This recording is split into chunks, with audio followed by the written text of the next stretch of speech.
Salut à tous, j'espère que vous allez bien. Bienvenue sur Du Bien et Denis. Aujourd'hui, nous allons vous faire le débriefing du championnat anglais. Donc, le fan du championnat anglais va vous faire des résumés de chacun des matchs et ensuite, on verra ensemble comment ça va se passer par rapport à la suite.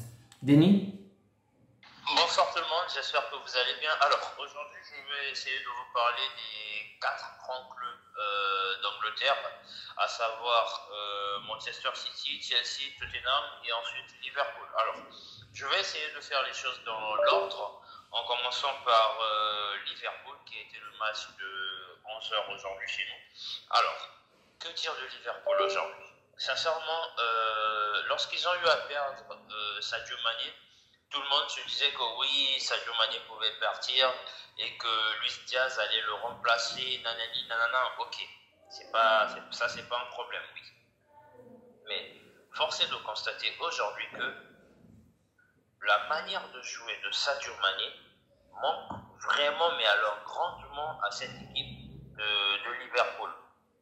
Aujourd'hui, tous les adversaires savent qu'il suffit juste de museler Mohamed Salah et l'attaque de Liverpool sera inoffensive. Du coup, aujourd'hui, le truc c'est quoi? C'est vrai que Jordan Pickford a sorti un très grand match en faisant 8 parades, oui, ça c'est vrai, mais l'équipe de Liverpool, elle est tellement fragile pour moi que même aujourd'hui, je me dis, est-ce que Arsenal ne va pas finir devant Liverpool? Vous voyez un petit peu. Donc, du coup, je suis en train de me poser des questions par rapport à ce que vise vraiment l'équipe de Liverpool aujourd'hui. Au milieu de terrain, franchement, c'est vraiment lent, il n'y a pas de technique. Tu mets Fabinho, Henderson et Elliott. Ok, Fabinho, c'est bon, c'est un grand joueur, ça on le sait tous. Henderson, on sait que lui, c'est la combativité, mais franchement, niveau technique, c'est pas vraiment ça. Elliott, c'est un peu limite pour la première ligue, et franchement, face à des joueurs comme des Ganagé, des Onana qui sont des joueurs très physiques, mais franchement, si tu n'as pas une technique absolue, ça ne passera pas. Et aujourd'hui, on a vu que Everton a pu tenir tête à Liverpool et ils ont même failli gagner le match, ce qui est bien. Ils ont même failli gagner le match, ce qui aurait été pire. Et Liverpool a vraiment du boulot et la route sera vraiment, mais alors vraiment longue pour eux. Et Klopp, il doit avoir des mots de tête actuellement. Alors, après avoir parlé du match de Liverpool, il y a un autre coach allemand qui aujourd'hui a également un mal de crâne. C'est la Tuchel. personne de Thomas Tuchel. Alors, je ne vais pas être tendre avec lui aujourd'hui parce que je me demande toujours quelle est sa vision du jeu. Je me demande est-ce que Chelsea ne veut pas jouer par exemple toute une équipe avec que des défenseurs ou des milieux de terrain. Aujourd'hui, ils ont dépensé près de 280 millions de livres sterling. Mais lorsqu'on regarde les joueurs qu'ils ont eu à acheter, il y a Sterling déjà lui-même, il y a ensuite Aubameyang. Ça, ce sont des joueurs à vocation offensive. Ensuite, lorsqu'on change, on essaie de voir. Il a pris qui d'autre? Il a pris Wesley Fofana, défenseur. Il va nous prendre Zakaria, qui est très élancé. Genre, c'est comme si tu mettais un bloc au milieu de terrain juste pour faire de la forme et qui sera remplaçant aujourd'hui de N'Golo Kanté, mais dans une autre façon de jouer. Et il est allé prendre qui? Cucurella, okay, qui est en piston gauche. Donc, aujourd'hui, il est juste allé acheter des joueurs à vocation défensive Défensif. au lieu d'aller chercher des joueurs qui vont essayer d'aller marquer un but de plus, deux buts de plus que l'adversaire. Le classement qu'il nous a sorti aujourd'hui, franchement, je n'ai pas compris. Il met des défenseurs, 5 défenseurs, 3 milieux de terrain. Devant, il nous a mis Sterling et Pulisic. Déjà, Pulisic, il n'arrive même pas à mettre un pied devant l'autre. Donc, lui, franchement, aujourd'hui, il était carrément inexistant. On s'est même demandé ce qu'il faisait sur le terrain. Et on nous met derrière Kai Havertz et Mount.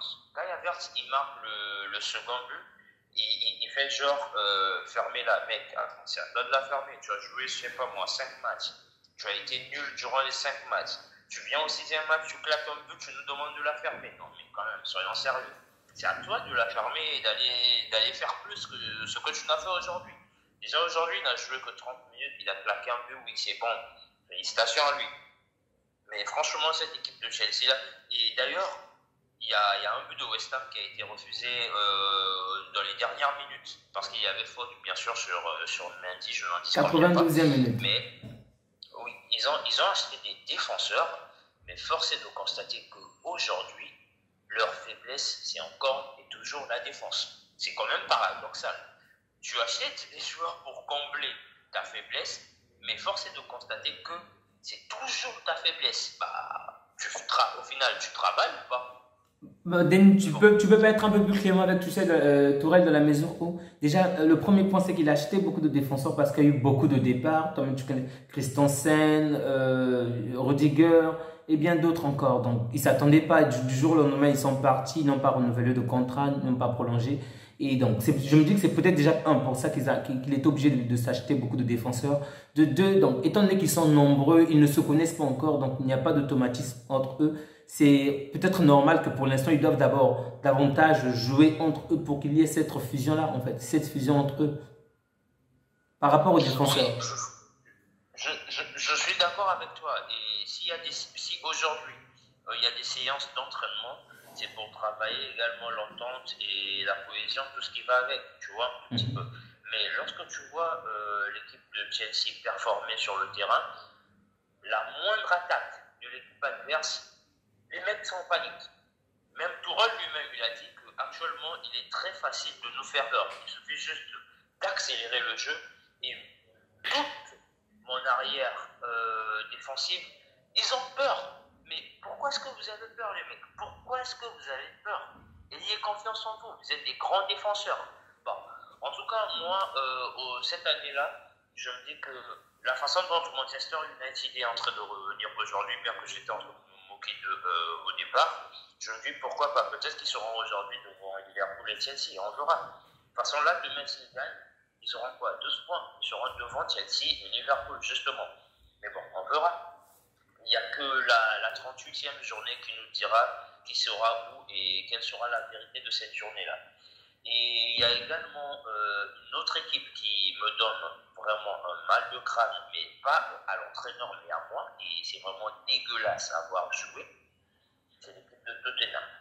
Alors, Antonio Conte, c'est un grand entraîneur, un compétiteur, un gagnant, et un gagneur si vous voulez. Je suis d'accord avec vous sur tous ces points-là. Mais force est de constater que il n'a pas une idée de jeu qui aujourd'hui peut te faire asseoir devant ta télévision et te dire ah ouais, waouh, c'est une grande équipe. Il n'y a pas. Ils ont joué aujourd'hui contre Fulham. Tu sentais que ça pouvait aller d'un côté comme de l'autre. Mais pourtant, c'est Tottenham qui était à domicile. Il y a Richarlison qui te claque le but du troisième but, il enlève la bille, court. Au final, le but est refusé par la VAR. Aujourd'hui, Tottenham, lorsqu'il joue, si tu essaies de museler Harry Kane et Hugminson, sincèrement, ils ne vont plus rien, mais alors plus rien produire. Ils ne sauront même plus quoi faire aujourd'hui. Je me dis que le jeu, il est trop stéréotypé. C'est-à-dire que il suffit juste de prendre le ballon de la défense au couloir, les deux pistons centrent. Si ça aboutit sur la tête de Ken, ok, c'est content. On a fait une bonne action. De l'autre côté, on prend le ballon, on donne à Edmondson. S'il essaie de dribbler 2-3 joueurs et qu'il fait la passe, il y a but, ouais, ok, c'est bon. Sinon, après ça, nous tous, on va faire notre bus, on met le bus en place, on joue en contre-attaque. Mais attendez, vous êtes sérieux là, vous êtes à domicile et vous allez jouer en contre-attaque face à Fulham. C'est un petit peu, on disait aujourd'hui que le Barça est allé jouer à Majorque et c'est le Barça qui a joué en contre-attaque. Ça veut dire qu'il y a quelque chose qui ne marche pas. Tu vois un tout petit peu ce que je veux te dire? Je vois. Donc, étant donné que cette équipe de Tottenham ne te rassure pas, donc est-ce que tu penses qu'elle pourra s'imposer face à Marseille le mardi pour la Ligue des Champions? Allez, l'OM et victoire ou match nul de Marseille? Non. Ah, tu crois que Marseille va battre Tottenham ou fera un match nul? Ça sera à Tottenham, donc victoire ou match nul de Marseille. Ok, bon, je sais que c'est la Ligue des Champions. Généralement, ils ont d'autres manières de voir les choses. Donc, ils vont certainement se battre autrement, plus que, comment est-ce qu'on appelle ça déjà, les répercussions seront autres en cas de défaite ou en cas de victoire. Donc, je me dis que cette équipe-là va certainement se réveiller. D'un autre côté, je me dis, je peux aussi me dire que, au final, qu'est-ce qui compte le plus? Si ce n'est pas la victoire. C'est vrai qu'il est très bien de voir le jeu. Ça fait toujours plaisir de voir une bonne équipe jouer. Moi, par exemple, je peux voir le match du Real, même pendant 15, 20 ou même 90 minutes, mais le Real ne me procurera jamais le même intérêt lorsque je vois le match du Barça parce que j'aime voir les passes, j'aime voir, tu vois, les dribbles, les passes, donc le tiki-taka du Barça, tu vois. Mais au final, ce qui compte, ce sont les points, n'est-ce pas? Et en ce moment, le Real est premier malgré son système. Et lorsqu'on voit par exemple Tottenham a pu au moins s'imposer. Tandis que Liverpool, par exemple, quelquefois, ils vont te faire un magnifique jeu, mais il n'y a pas la victoire. Donc, c'est parfois préférable de choisir la victoire, n'est-ce pas? Je suis d'accord avec toi que c'est un jeu d'échecs et ce qui importe le plus, c'est la victoire, tu vois. Mais étant un guardioliste, j'ai tellement été habitué du beau jeu que je me dis que je préfère allier le beau jeu à la victoire. Et pour faire la liaison entre les deux, je vais maintenant passer au match de Manchester City. Alors, ce match, sincèrement, il est frustrant. Pourquoi? Parce que Manchester City a dominé pratiquement toute la rencontre. Déjà Ok. pour commencer, première occasion, Kyle Walker, mec, tu es en latéral, la tête haute, passe la balle à Londres, il est là pour marquer tes buts. Donne-lui le ballon, donne-lui le ballon. Le mec, il va tirer, je ne sais pas si ce sont les oiseaux qu'il était en train de viser ou s'il y avait une personne au niveau des gradins qui était contre lui, je ne sais pas. Il a mis une patate, mais qui est allée vraiment, mais vraiment en l'air. La première partie de ce match-là, il n'y a rien, mais rien à retirer ou à tirer de ce match-là, à retenir même de ce match-là, que ce soit du côté d'Aston Villa, passant toute équipe qui joue face à Manchester City, l'équipe-là ne sait que faire le bus et jouer en contre-attaque. Et en première mi-temps, il n'y avait rien à se mettre sous la dent. Par contre, en deuxième partie, on a pu voir un Manchester City qui maîtrisait son jeu, qui arrivait à faire 2-3 passes, et ça n'a même pas tardé. Une minute après le retour des vestiaires, c'est Kevin De Bruyne qui fait un centre et qui a la conclusion, Monsieur Erling Braut Haaland. Alors lui, c'est un support. Franchement, lui, c'est un autre cas. Le mec, il vient de claquer un record en première ligue. 6 matchs joués pour 10 buts marqués. Ça n'a jamais été fait depuis l'histoire de la première ligue. C'est un mec de 21 ans qui arrive et donc Didier Drogba qui est passé en Angleterre ne l'a pas fait. Samuel Eto'o ne l'a pas fait. Kun Agüero, jamais. Fernando Torres, jamais. Dembaba, jamais. Alan Shearer, jamais. Wayne Rooney, jamais. Cristiano Ronaldo, lui, à part cirer le banc de touche de Manchester City actuellement, de Manchester United actuellement, il ne l'a jamais fait. Qui d'autre? Steven Gerrard et Lampard, tous les grands joueurs du championnat que vous connaissez ne l'ont jamais fait. Et lui, il vient, il marque son but. Les gars, vous êtes en train de mener 1-0, 1-0. Kyle Walker doit se gérer. Sincèrement, Kyle Walker doit se gérer. Le but d'Aston Villa ne doit pas être tu vas au duel face à ton ailier. Pourquoi tu recules? Pourquoi tu recules? Pourquoi? Sincèrement, le mec, il m'a franchement agacé sur cette action de but. Ne recule pas, avance, défends en avançant, défends en avançant. Il a tellement reculé que le mec, il a pris tout son temps et il a claqué une bonne passe. L'autre, ce qu'il a fait, c'était quoi? C'était juste mettre le ballon en opposition, remettre le ballon d'où venait Ederson. Et sur ce but, je n'ai rien à reprocher à Ederson. Mais force est de constater aujourd'hui que le match mardi ou mercredi, Manchester City va, ça je peux déjà vous le dire, Manchester City va gagner, mais avec assurance, face à Séville. Séville qu'on a vu aujourd'hui face à Manchester City, franchement, il y aura des dégâts. Parce que Manchester City aujourd'hui, que tu mettes Riyad Mahrez, bon, même s'il a été nul aujourd'hui, que tu mettes Riyad Mahrez ou Bernardo Silva, tu ne perds pas vraiment au change, tu vois, à l'échange, tu ne perds pas vraiment en termes de qualité ou de quoi que ce soit. De l'autre côté également, lorsque tu enlèves Foden et que tu mets Grealish, bon, Grealish, c'est vrai que c'est un joueur qui joue avec le miroir, puis chaque fois que tu lui fais la passe, il peut d'abord se miroiter, essayer de voir, ouais, mes cheveux sont bien là, mes cheveux sont en place, avant de faire la passe. Il prend tout son temps. Mais c'est un vrai joueur de foot.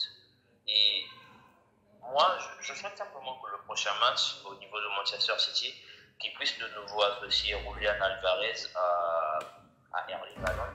Et il y a un joueur que je vais vraiment dire du bien aujourd'hui, c'est Boubacar Kamara au niveau de la sentinelle d'Aston Villa. Aujourd'hui, face à Rodri qui a également été nul si ce n'était moyen. Boubacar Kamara, le nombre de ballons qu'il a ratissé aujourd'hui, c'était incroyable, incroyable. Mais bon, Manchester City ne peut s'en vouloir qu'à eux-mêmes par rapport au match qu'ils ont produit aujourd'hui face à Aston Villa. Ils avaient le match au niveau de leurs pieds, mais c'est juste qu'ils n'ont pas pu concrétiser aujourd'hui leur occasion, malgré 2-3 belles parades de la part de Martinez. Mais bon, c'est pas grave, ils sont à 14 points et demain Arsenal va jouer face à Manchester United. Alors, on verra ce que ça va donner. Donc, s'il faut faire un petit résumé de la journée d'aujourd'hui, donc excepté Chelsea qui a gagné 3 points aujourd'hui, ainsi que Tottenham donc, qui ont gagné 3 points, le reste ont été, on va dire, ils n'ont pas gagné. Oui, c'est ça. Ils ont été tenus en échec. Donc, pour l'instant, Arsenal va préserver sa première place. Donc, si Arsenal bat Manchester United demain, 3 points de plus, donc un peu plus, il aura un peu plus de points pour préserver sa première place. Mais si jamais United parvient à battre son adversaire, à savoir Arsenal, donc ils pourront être 7e, 6e, voire plus. Donc, on espère vraiment assister à un très grand derby demain et que vous allez nous suivre. Donc, n'hésitez surtout pas à nous suivre, à partager la vidéo, à liker, à aimer. Donc, ça nous fait énormément plaisir. Donc, tu as d'autres points à ajouter, Denis? Non, pas du tout, pas du tout, pas du tout. Si ce n'est que redire ce que je viens de dire, c'est déjà dire merci à ceux qui nous suivent et merci à eux également de partager, de liker et de commenter. Surtout commenter, s'il vous plaît. On a besoin de vos retours. Peu importe ce que vous avez à dire, du moment où c'est toujours dans le thème de ce qu'on aborde ensemble, dites-le et nous de notre côté, on va essayer de tout lire et bien sûr vous répondre. Merci à vous et à bientôt. Prenez soin de vous. Au revoir. Au revoir.